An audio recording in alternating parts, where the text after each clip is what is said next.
What's going on, guys? This is Bobby Douglas. Welcome to another 2021 NBA Draft Prospect full game video breakdown. Today we're going to be taking a look at Tennessee wing Keon Johnson. Johnson is seen by many as a top 10 pick in this year's NBA Draft, and if not top 10, at least top 15. Really explosive athlete, really good defender. Just needs to work on the skill-oriented aspects of the game. But, I think his upside and potential is through the roof. So I'm excited to watch this game with you guys, and let's get right into it. He's going to be number 45 in the white, and he only plays around 25 minutes in this game, but that's around his season average. He came off the bench for a large portion of the year, and, then he ended up starting towards the end of the season. But, let's watch him play. First thing that jumps out to me about Keon Johnson is just, like, his off-ball activity defensively. You can tell he's locked in. He's right here, by the way. He closes out well. You can see right there. That's a really good defensive slide. Very stark contrast to what we saw from Cam Thomas yesterday. You can see he's engaged, rebounding the ball. He'll box out, things like that. He'll do all the little things. So I really think Keon Johnson, the more I watch him, the more I like him. And although, the skill aspects of the game, his shooting's pretty rough. His handle needs to get better. He needs to get more fluid offensively. Although that's all kind of raw, I think the athleticism kind of carries the way when you're talking about Johnson. And so that's kind of what's driving the top 10 or even top 6 pick discussion. Right now I have him squarely at 10th on my big board. I'm not really ready to have him in that 6th spot range. I've seen some people have him in the top 5 even. I'm not really there with him yet. But I do think that he could totally become a very, very effective NBA player. You see him right here off the ball defensively. And again, you can just watch the activity. He's boxing out his guy right there, unlucky bounce. But again, he's contesting shots. He's doing all the little things. And again, I kind of see a little bit of Marcus Smart in him in the sense where, they just both are kind of like junkyard dogs on the defensive end. They'll get up in you. They'll chase loose balls, fight through screens, that kind of thing. Keon Johnson, I think defensively is what's really good. That's what's going to really kind of draw NBA teams to him, especially early in his career. And then obviously the athleticism allows him to kind of have that upside as a go-to scorer later down the line. But he is pretty raw on that end. So, and again, I said wing. He's more of actually kind of like a combo guard / wing. Versatility is obviously a big part of today's NBA, and Keon's definitely that. He could probably play, right now he's probably most comfortable at the 2 or the 3, but then with a little bit more seasoning in terms of ball handling and things like that. If that continues to develop, I think he could end up running a little bit of point guard. So again, you're just kind of banking on the physical tools with him. He's a really smart player, really engaged, he gives really good effort. So, all the intangibles are really there. You're just kind of banking on the shooting and the ball handling to really come around. See him right there. He's kind of in the thick of it. He's going to get that rebound, and then he's going to go.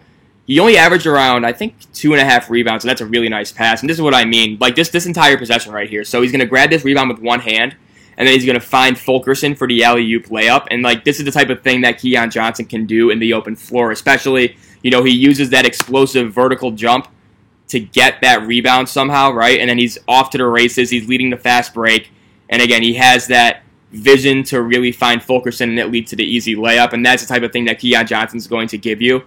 Just kind of the smart intangibles. Always going to hustle, always sprinting down the floor as we see right here. And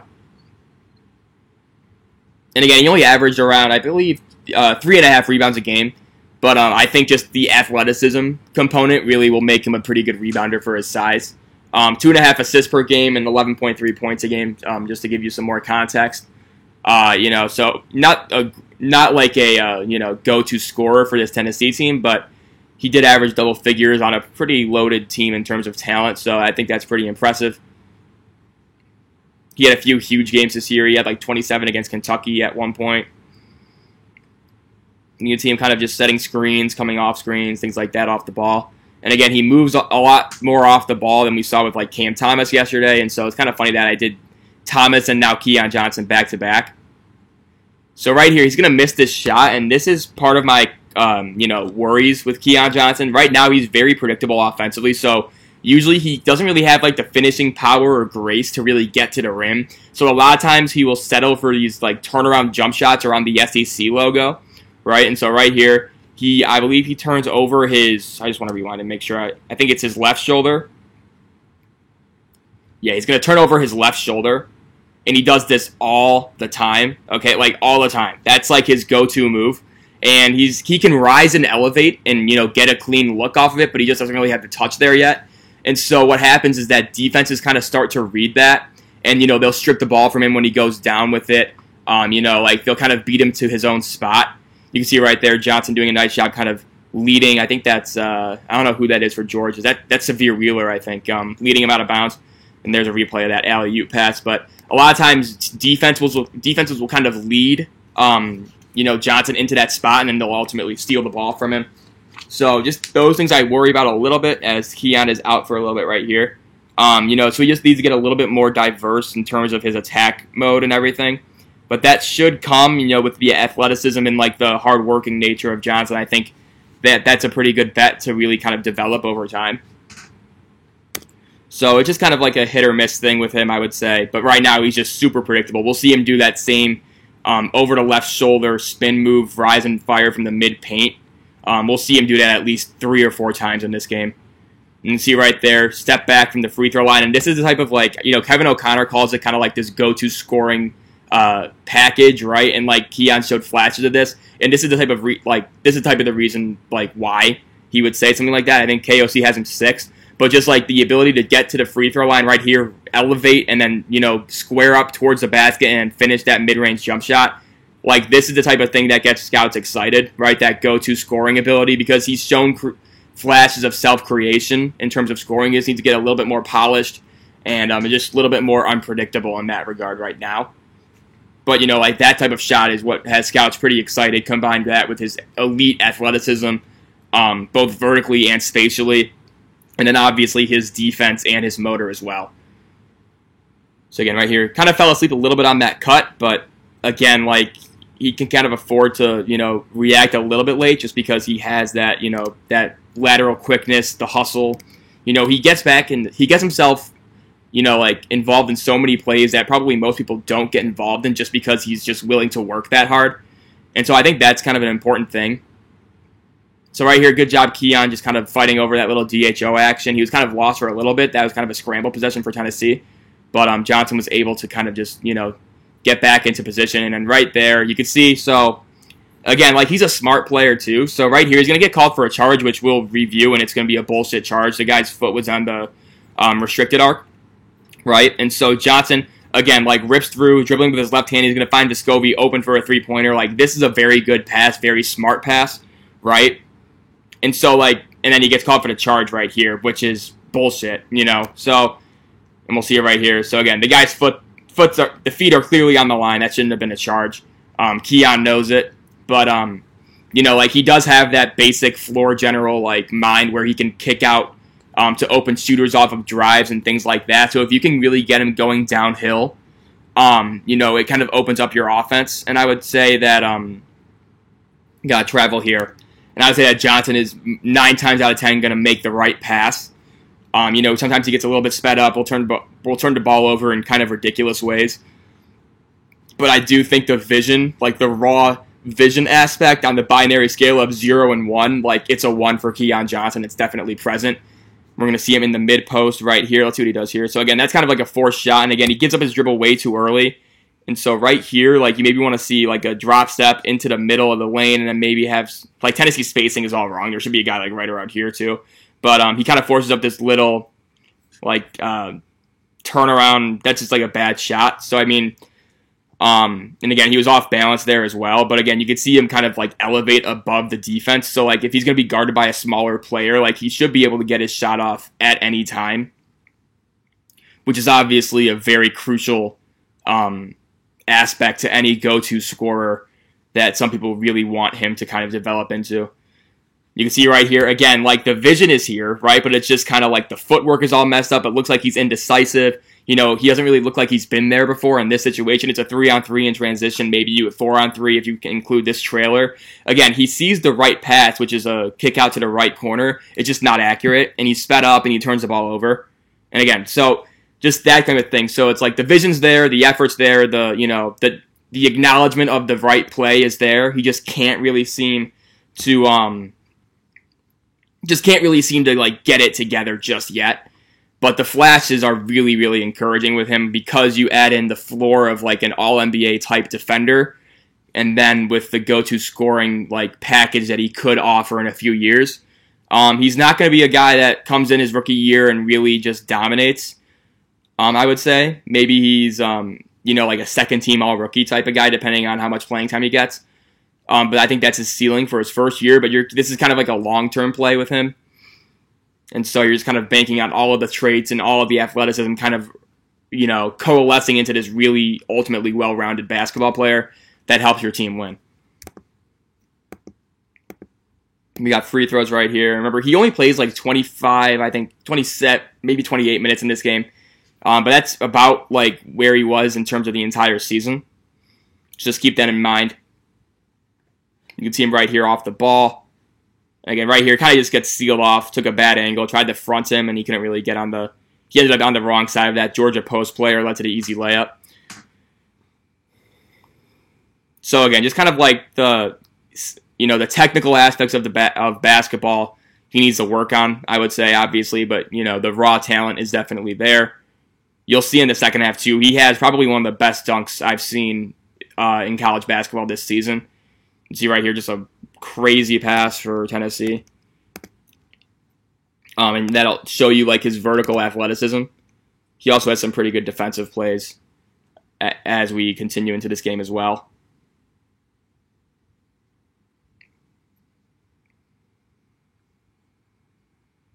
And so again, we got a loose ball. It's going to be Georgia ball here. And so again, I do like just how engaged he is defensively. I think he talks well. He reminds me, who he reminds me a lot of? Isaac Okoro. I see a lot of similarities just in terms of the defense being there and then just kind of like the skills offensively needing to kind of develop a little bit more, the shooting being a concern, but, like the passing vision and things like that are there. I think Isaac Okoro is probably a little bit of a better prospect than Keon right now, just because I think Okoro's handle was a little bit more developed. Right here you see Keon again going over, this time he goes over that right shoulder, I think. And again, you can just see him, he's really good at kind of squaring himself up while in the air, and because he's so athletic, he can outjump basically anybody who will be guarding him. So he's able to get this shot off a lot, right? So again, the SEC logo, we talked about this, and this time he just can't really connect, and that'll come with repetition, getting more touch, but just being able to get that shot off right there due to his athleticism is something that's pretty encouraging, I would say. But yeah, no, he reminds me a lot of Isaac Okoro. I think they're similar size. You can see right there, Keon doing a nice job kind of just getting right through the lane and giving whatever he can to contest this shot. You can see right there, he doesn't really get a hand on it, no block, or it's not going to show up in the stat sheet, but he does enough to kind of impact that shot. But no, yeah, I see a lot of similarities with Isaac Okoro, who, as many of you guys probably know, I had him 3rd overall on my big board. Just for reference, he would probably be like 8th this year. So, this class I think is a little bit stronger at the top than 2020s. But, yeah, like Okoro and Keon, I just think share a lot of the same basic traits that make them pretty attractive to NBA scouts. And so, yeah, that's what I'm kind of seeing right now. So kind of like a Marcus Smart, Isaac Okoro type, I would say. That's what I think of when I see Keon. And you can see right here, again, just kind of, again, he's coming over, he's going to curl, shot fake, gets his guy in the air. Good job waiting and being patient. You can see the defender's like totally facing the wrong way. Keon's going to, 2-step floater. And again, just kind of like that type of play that you're going to see him make from time to time. He only shot like 44% from the floor, so obviously the flashes are probably more enticing than the substance right now. We got travel here. But there is at least something to work with, and that's why people have him kind of in like the top 10 when they're talking about the draft. Right now I have him at 10, but I would consider him a fluid 10. Right now I would say probably my top 7 are pretty much set. with the consensus top 5, and then let's see what he does here. The consensus top 5, and then Davion Mitchell at 6, and then Scottie Barnes at 7. Scottie Barnes, by the way, will be doing tomorrow, so stay tuned for that.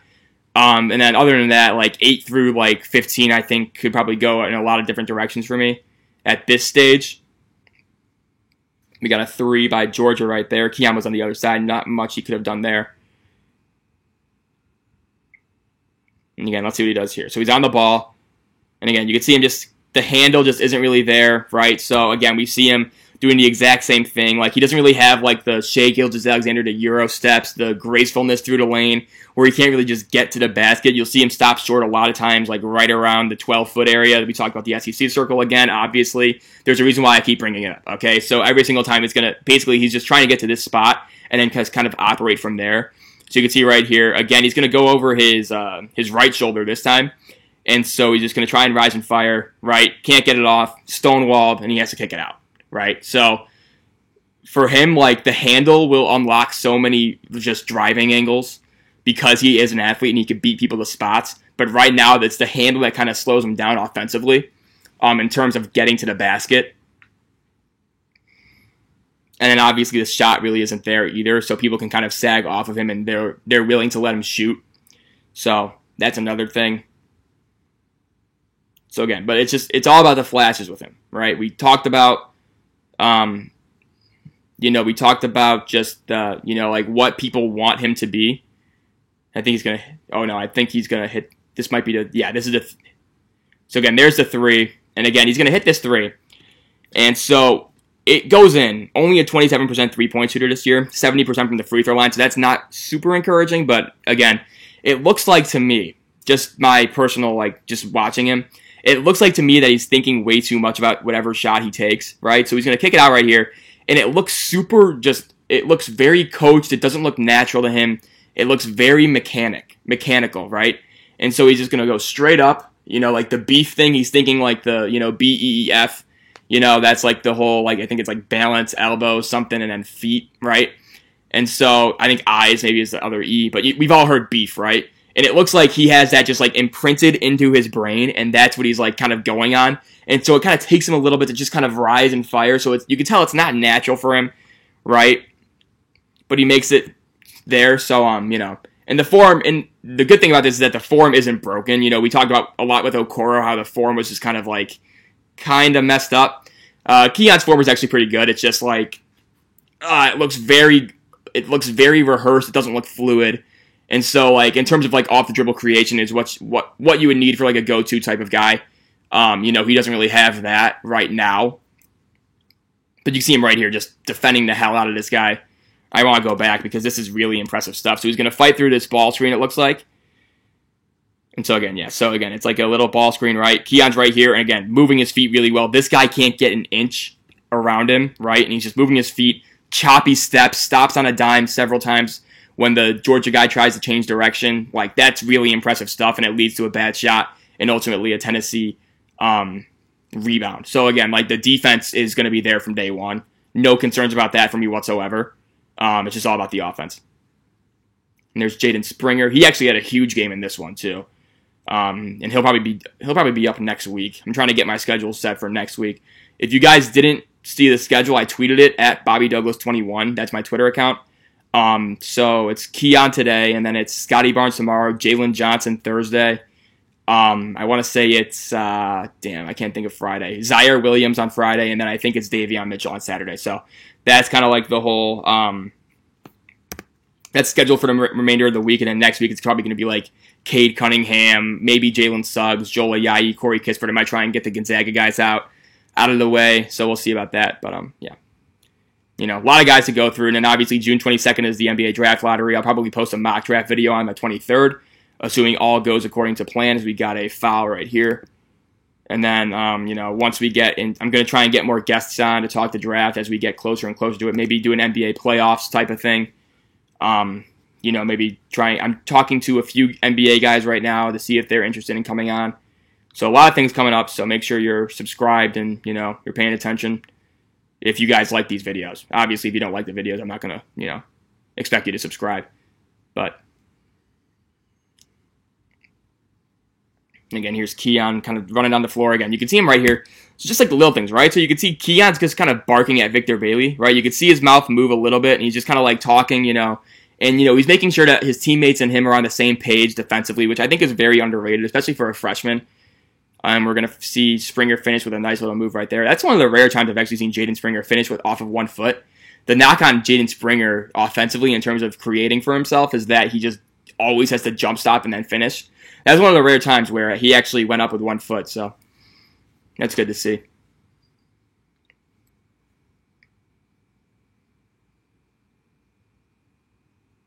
Yeah, Keon going to fight over that little rub screen. Not much going on, he's just kind of sticking with his guy right now. He's in deep help. And again, you can see him right here. So just the little things. Remember, it's the little things, the Marcus Smart things, right? So as this shot goes up, a lot of guys would immediately be looking at the ball, right? Keon knows where his guy is, and he's just giving him a look, right? Making sure that his guy doesn't get the rebound. Doesn't make contact on the box out, but it's obvious that the Tennessee is going to get that rebound. So just, again, the little things. Making sure, like, his man is taken care of before he goes up for a rebound. Things like that. So just, just the things that don't show up in the box score. I know that's cliche, but that's kind of what he is defensively. And I mean, he did average like 2 steals a game. So right here, again, he kind of gets stopped. Can't really do anything on that dribble. He's going to kick it out for 3. But again, right here, really nice job going for that offensive rebound. He just can't get it to fall. Or he just can't grab the board. So again, right here, so this can be called a foul, but I just want you to see the recovery time. So he's already back here, right? Out of position, and we'll talk about this a little bit more in the second half, but like the big thing with Keon too defensively, the one knock I would have is that sometimes he's too fast for his own good. So he tends to like overcommit, overhelp, not really like gamble, but just kind of like doesn't really know how to slow down and really just kind of like match the pace of the offensive player, which is probably a good problem to have defensively. But he's totally out of position right here. Like right here, he has to drop step, turn his feet really well, and then he's going to swat the ball away. Gets called for a foul here, questionable at best. That's 2 fouls where he's just kind of gotten screwed on, in my opinion. But you can just see the raw defensive feel and like talent that he has. And yeah, so that's just kind of I think that's a good play to end for Keon Johnson. And I believe he is out for the remainder of the half. So, because he does pick up a second foul there. But overall, I hope you guys enjoyed this video. I think Keon Johnson's a very fascinating player to watch just because you kind of have to watch him closely to really understand what his value may be in the NBA. And we saw a lot of good things in the first half. So hopefully you guys enjoyed it. Make sure you guys stay tuned for the second half. And I will see you for part 2 coming soon. Thanks so much. Have a good one.